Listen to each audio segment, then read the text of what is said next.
앞장 마지막에 재판의 판결은 이스라엘은 하나님 앞에 그 어디에도 의로움을 나타낼 것이 없다라는 것이고, 그들이 나타낼 것이로는 늘상 범죄하고 하나님을 배반한 것뿐입니다. 그런 까닭에 그들의 성소의 어른들, 곧 재판장들은 이제 욕됨을 당하고 야곱이 진멸당하도록 내어주며 이스라엘이 비방거리가 되게 버려두는 것이 당연한 판결이었습니다.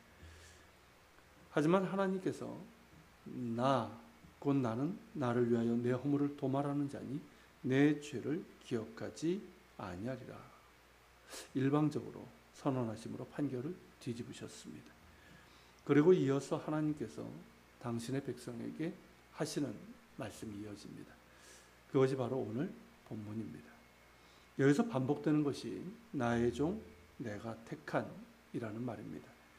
이스라엘 향해 하나님께서 그리 반복해서 말씀하시는 것인데, 이는 하나님과의 그들의 관계가 변하지 않았음을 하나님께서 친히 밝히고 계신 겁니다. 이스라엘은 늘 범죄하고 하나님을 배반하였지만 하나님께서는 여전히 그들을 나의 종이라고 하시고 내가 택한 백성이라 하시면서 하나님과 맺은 언약이 여전히 유효하고 그 관계 역시 변하지 않았음을 그들에게 알려주고 계신 겁니다. 문제는 그들이 들어야 합니다. 기꺼이 들을 준비가 되어 있기만 한다면 그들은 자신들을 향한 하나님의 변함없는 사랑을 확인하며 더 이상 두려워할 이유가 없기 때문입니다. 그런 까닭에 1절에서 나의 종 야곱, 내가 택한 이스라엘아 이제 들으라 라고 말씀하고 계신 것이고, 이어지는 2절에서는 두려워하지 말라 라고 하시는 겁니다. 그 이유는 너를 만들고 너를 모태에서부터 지어낸 너를 도와줄 여호와가 이같이 말씀하셨기 때문입니다. 특별히 여기서 내가 택한 여수룬이라고 하셨습니다. 여수룬, 정확한 발음은 예슈룬인데 곧바로 가다라는 뜻의 동사인 야샤르에 운이라고 하는 어미가 붙은 형태입니다. 그래서 그 뜻은 의로운 자, 올바른 자이고, 어미에 붙은 이 운은 애정이 담긴 호칭으로 많이 사용됩니다.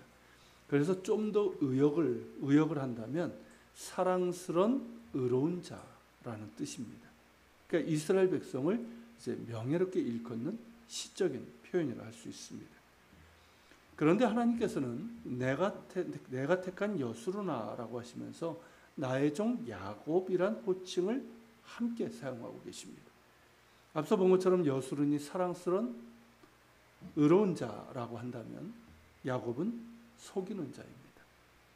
의로운 자와 속이는 자, 하나님과 사람 앞에 의롭고 정직한 자와 하나님과 사람을 속이는 자, 이 둘을 함께 부르고 계신 겁니다.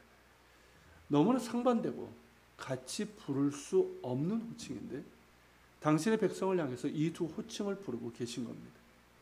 이것이 의미하는 것이 무엇일까요? 이스라엘 민족의 조상 야곱은 그의 이름처럼 속이는 자였습니다. 아버지를 속이고 형을 속여 장자권과 장자의 축복을 가로챘고 그 위에도 속이는 자로 살았습니다. 자신의 힘으로 축복을 얻으려고 했고 자신의 얕은 꾀로 그것을 쟁취하려고 했던 전형적인 우리의 모습입니다. 그런 그를 하나님께서 야복강가에서 이스라엘로 바꾸셨습니다. 우리가 보통 하나님과 겨누어 이긴 자라고 알고 있지만 실제 뜻은 하나님께서 이기게 하시는 자입니다. 자신의 힘과 꾀로 남을 속여 축복을 얻으려고 하는 속이는 자가 아니라 하나님이 그와 함께 하셔서 이기게 하시는 자로 만드시겠다는 것입니다. 그래서 주신 새 이름이 이스라엘입니다. 여술은 역시 그와 같은 의미입니다. 야곱이 어찌 의로운 자, 정직한 자, 올바른 자이겠습니까? 이스라엘이 어찌 사랑스러운 의로운 자이겠습니까? 불의한 자이고 불법을 행하는 자일 뿐입니다. 그럼에도 야곱을 여술은이라고 부르고 계십니다. 야곱을 이스라엘로 만들어 가셨듯이 야곱의 후손들을 의로운 백성으로 만들고자 하시는 하나님의 뜻은 변함이 없으심을 보여주고 계신 겁니다. 그런 까닭에 하나님께서는 그들에게 나의 영을 부어줄 것이라 약속하십니다. 3절이 그 내용인데, 나는 목마른 자에게 물을 주며 마른 땅에 시내가 흐르게 하며 나의 영을 내 자손에게 나의 복을 내 후손에게 부어주리니 이 모든 것이 나의 영을 너의 후손들에게 부어질 것이라. 그런 말씀을 그렇게 표현하고 있는 것입니다.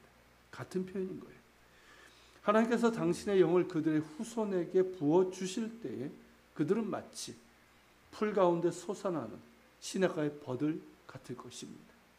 즉 물이 풍부하게 공급받는 비옥한 땅에서 풀이 싱싱하게 자라는 것처럼 그렇게 새로운 생명을 얻고 새 힘을 얻게 될 것입니다.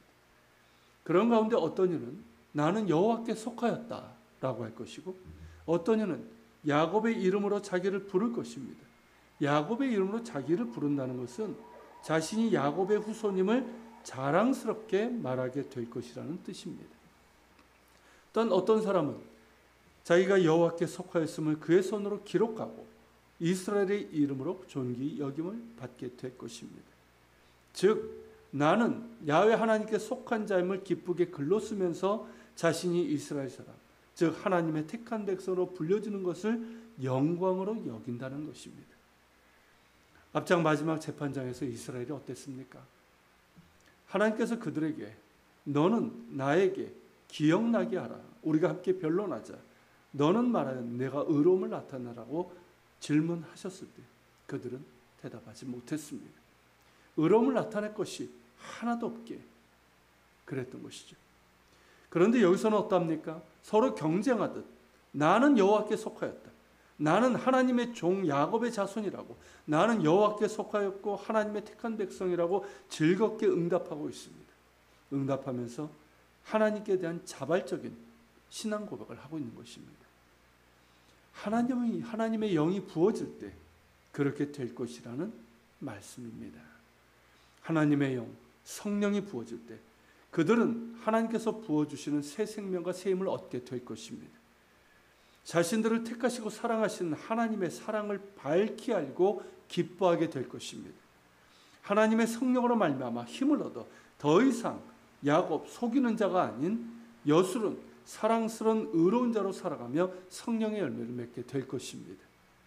하나님의 성령으로 말미암아 나는 하나님께 속한 자라, 나는 하나님께서 택하신 백성이라 하면서 기쁨으로 하나님을 찬양하게 될 것입니다. 그렇게 하나님의 백성은 하나님의 영으로 말미암아 명실상부한 진정한 하나님의 백성이 됩니다. 이 말씀 역시 오순절 성령 강림을 통해 이루어졌습니다. 성령님은 우리로 하여금 예수님을 주님으로 믿게 하시고 알게 하시고 예수 그리스도 안에서 나는 하나님께 속한 자라, 나는 하나님께서 택하신 백성, 하나님께서 사랑하시는 여술은 즉 거룩한 자녀요 의롭다함을 입은 자임을 증거하십니다. 또한 성령께서는 우리가 예수 그리스도께서 십자가에서 이루신 의로 말미암아 의롭다함을 입은 자답게 살아갈 새 힘을 주십니다. 그래서 하나님의 사랑 가운데 의의 길로 가는 여술은으로 살아가며 성령의 열매를 맺게 하십니다.